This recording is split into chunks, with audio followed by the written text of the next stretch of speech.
The inhabitants of the archipelago had quite a range of ideas about who ultimately would come to save them.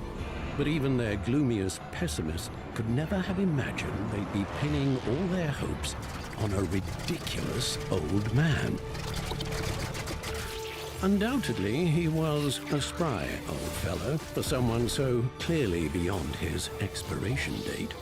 But still, what could anyone honestly expect from a walking fossil?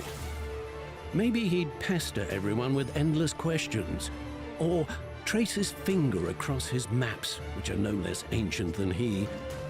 But you'd have to be downright bats to think he'd actually defeat anyone with that funny little cane.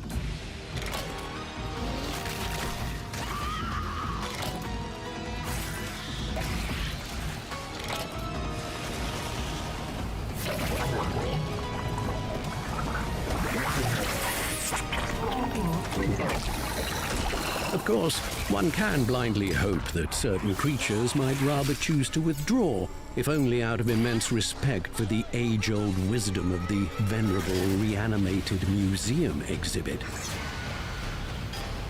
But most won't be surrendering without a fight.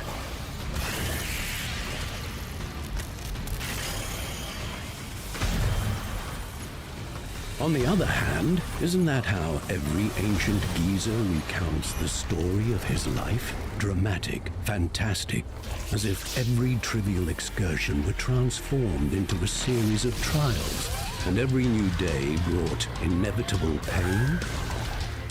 And were this life eternal, there would be no end to the suffering.